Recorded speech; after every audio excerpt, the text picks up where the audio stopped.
What's up, Pirates? Ray Talks here with Awaken TCG, and today we're on our final, second to last video in this series where I went on an undefeated run with Green Purple Doffy, and right now we have round 8. So we're gonna be commentating over this match. It's another law matchup. I think I versus 2 laws, and this one is round 8, right?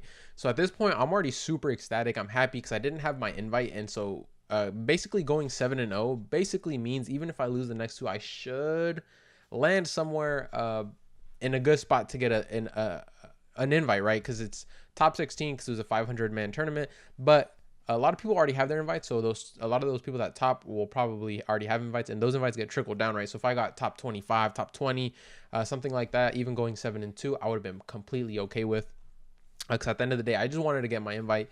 And so here we are into round 8. I am 7-0. My law is 7-0 as well.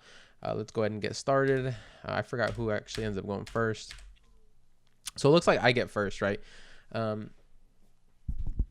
Not much here. I think I'm going to play a Nami. No, Nami. Oh, Sugar. Oh, yeah, Sugar, of course. We're playing Law. And so obviously the Law off rip, you can already kind of tell that he had to play down a Sanji. I don't know if... because I don't have too much practice on the Law matchup. I don't know if Laws just... like to play that Sanji to, be able to grab their hand. But regardless, I had the answer there and instantly killed his Sanji, which is a 2K also from hand, right? So he goes starter deck Nami, and then he swings 5 at me. And he plays, I'm blanking out. Sorry, guys, I'm a little tired. Anyways, he plays starter deck Nami to rest my Sugar, and then he swings 5 at my Sugar, and then he plays another Sanji. And now it is my turn 5, so what I'm going to do here is I'm going to go ahead and kill the Nami, right? Of course, and then we play 4 for a Bins, right? Add some early pressure onto the board. My opponent is not going to be able to shambles next turn, even at 6 Dawn, because he would need at least 4 cards. He has 5 only, right? He would need at least 4 of his 5 cards to be 1-drops, and then that 5th card to be a shambles target, which is like 99% unlikely.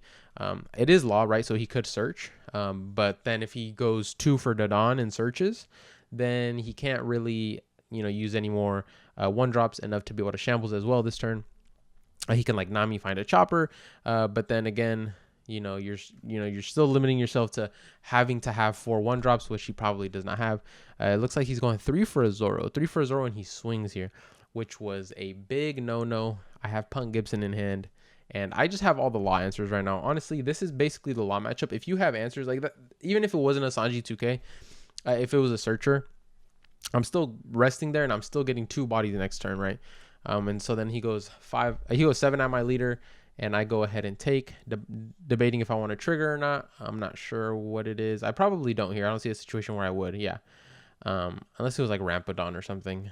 So he goes and passes, and now it is my turn. I am at 7 Dawn because I went first. I'm debating here what my play is actually going to be, but there's 2 beautiful targets for me to swing at the Law. We swing 5 at the Sanji first, and that's just, to check his hand. We go 2 on Bins. We swing 7 at the Zoro to make him give me 2 cards out of hand, or to keep the 1 on board. And so regardless, at the very end of the day, I'm getting rid of at least 1 resource from the Law, which is either the 1 Zoro, or he's going to give me 2 cards, and I'm going to get rid of 2 resources. But he's already low in hand, and so him giving me 2 cards means he is not going to be able to shambles for a while. Which is going to hurt him basically. And he does. He gives me 2 2Ks out of hand. He gives me a Brook and a Otama. Now, I'm not sure if that was the right play. You probably could have used those smaller bodies in order to, just fill up the board with something, right? Or like next turn, use that Otama onto the Bins and maybe try to get a clear on the Bins.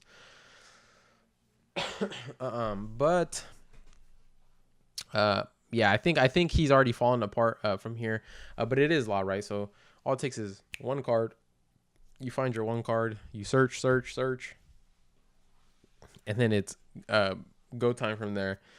What am I doing here? Oh, I'm deciding on what I want to get rid of. So my opponent was like, oh, is it my turn? But I had not trashed the card yet. I'm doing a tough decision. I ended up going with a 10-drop Doflamingo. I just go ahead and drop it, because I'm like, at this point, I don't see a spot where I'm going to use that, or I may already have one in hand. So I'm like, I'm just going to trash that. And then I drop a Hell's Judgment. I got to stop putting my cards up like that. I definitely have had multiple instances where I'm like holding it up like that so I can see it and it's in camera view, and then one card falls. So I'm gonna completely stop doing that. I don't want that to happen. Now it is my opponent's turn. He's swinging 6,000 at my bins, which means I'm just going to spider web, right? Obviously I over countered a lot, but my bins is standing now, so he can't swing at it again, which means I'm not going to get rid of any cards. And if anything, he's going to swing at my life and he's going to give me a card, which I want, right? I'm at 3 life. Give me another card, make my plays even better. So, that's a really smart move, just to kind of get another card in hand, save my bin so my next turn is even more aggressive. And so look, you see my opponent, he just goes raw play, restand law, restand Zoro, and just pass. And at this point, he has 2 cards in hand. There's no way he's shamblesing. And so I'm thinking to myself, wait, hold on. Your next turn is literally going to be 3 swings, potentially, if you even want to swing. Let me just build the board up. I'm going to starve you. You need 2 more cards to be able to even attempt the shambles.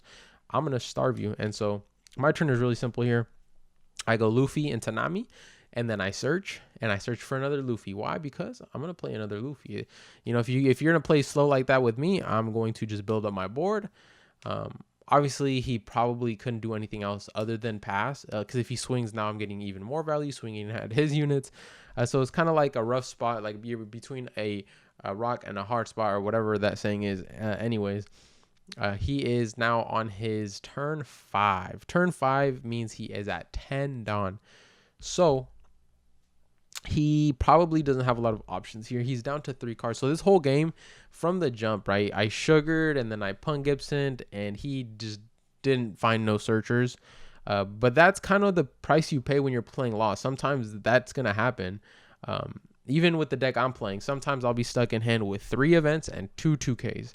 And it's like, oh, whoa, you just got to chalk it up, take life, draw a card, hope to see some answers. But with decks like these, you're susceptible to bricking more often than your average deck, where, your deck is a lot more balanced. You don't have, your events are skewed one way, or you don't have, you're a Zoro and you got, 2 search or 3 searches, stuff like that, right? So now he has his, it is my turn, right?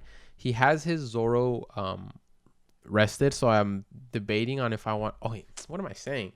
I see I'm like talking to you guys and missing what's going on. It's his turn. He puts 2 on Zoro and he swings 7 at me, right? Okay, there we go. We're caught up. I go ahead and take. I just take straight up. I take. I'm like, okay, well, you have no cards in hand. I have an insane amount of counter in my hand. There's no way I'm going to lose this. And now at this point, I go 6 and a 2K for the fact that just in case he has a Luffy and he like plays a Luffy and I go down to 0 life and then the Luffy is just up and I can't KO it, then it's like, okay, well, he just Luffy's me and wins. So definitely going to start blocking out some of these. I want to stay at minimum 1 life because, Luffy can just, destroy me. And so he then goes, Raw plays the blocker law and plays the Zoro again, unrested. So now I'm debating on what my turn is going to look like. Honestly, I'm at 10 Dawn, so a 10 cost Doffy definitely does not feel bad here. I could definitely just swing pressure board and then 10 cost. Give him 2 cards in hand. He'd still be in a bad position, but now I'm just setting up lethal. Yeah, so this is the perfect moment for me to start swinging and pressuring his board, I think, is because I have a 10 cost in hand, and I'm like, okay, well, I'm just going to rest 2 of your targets anyway. So you're going to have 0 pressure on me next turn, and as long as I keep 1 of my blockers up, I should be perfectly fine. So he takes, and then boom, I 10 cost, and I go ahead and pass with the queen up and the Luffy up. Right, I don't want no shenanigans to happen, nothing like that, and so definitely just play more defensive here. As I'm recording this, earlier today, I did a treasure cup. I didn't do too well. I basically went X2 drop. My round 1, I lost to a mirror match. I wasn't playing as defensive as I should have, because I was trying out a brand new list, kind of a new list that I was testing, but with this old meta, but I was testing a post ban list, and so it kind of like it's something I definitely need more practice on. So I didn't do as well, and then it doesn't help that I think I bricked, and by I think I mean I did. And then my round 2, actually, I versed another law, which I versed in this tournament earlier. I think it was one of the earlier laws. And so that was a funny matchup. He was like, oh, wait, I just versed you last week. And I'm like, oh, yeah, we did play. I think he ended up last week going 8-1 as well. So that match was really, really good and really fun. So, yeah, I'm definitely getting a lot of practice against laws. My new list, it's in the works. It needs some refining. I definitely played with a very suboptimal list, but it gave me a lot of information, and so I'm really happy about that. Definitely can go into this full week of practice with a lot of knowledge that I didn't have previously, and so I'm going to be, tweaking my list, testing games, tweaking my list, testing games until I, kind of feel and get something right. But definitely my blue matchup has definitely gotten a lot better with the current list that I was running here in this video. It was really bad against blue. It was bad against Rebecca, bad against Croc. The new list, though, definitely I feel more 50-50. So I'm really happy about that. Coretcg stays the same, maybe even a bit better with my new list. But yeah, you guys are going to have to wait and see. I'll be at Pasadena with my whole crew, my brothers, my friends. We're going to be at Pasadena. So if you're there, go ahead and pop out as well. We can meet up and stuff like that. I think it'd be really cool. Anyways, to get back to this game, he plays Otama. And plays the Vista killing the Nami. Just so he could shambles, but I don't know if that's the right play. Because I have way too much pressure. He has no cards. He brings back the Restand Law and plays a Chopper blocker. Now, I mean, that's probably his best option that he had. And then he's going to swing at my Bins, I believe. But that's probably his best option that he had, which kind of sucks. I mean, but from the jump, right, I was starving him like heavily just because I had the answers to law. And, that's basically what it is. And obviously it didn't help that he didn't get any searchers. And so that's where we're at. This is the board state because of those two factors. I end up taking my last life. And the reason why I end up taking my last life is I'm like, okay, he has 2 cards in hand. Even if he Luffy's, I did some math in my head. Even if he Luffy's next turn, shambles Luffy, puts 8 Dawn onto the Luffy, I can still counter out with my hand. And so I'm like, boom, that's perfectly fine. I'm going to take. But then I think I pulled this sugar out of life, actually. And so I go instantly, boom, all right, it's game time. Let's end this game. So I'm going 7 at life. He has 2 cards in hand. He's either going to take or cough it up. And so I have enough swings to be able to keep checking his hand to see if he's going to give me something good or if he's just going to, straight up block out. Because as soon as he blocks out, it kind of tells me like, okay, you're out of life or you're out of counter in hand. And so I go another 7 and now this is where it gets sketchy. So he takes again. So as soon as he takes again, I'm like, okay, well, there's no way you live this turn, right? So I'm going to go Doffy and then he's going to be forced to block unless he's going to give me, 4 cards. He would have to give me 4 2Ks. 3 2Ks? 3 2Ks, which would be exactly at 11. So he would need to give me at least 3 cards. But then at that point, 10.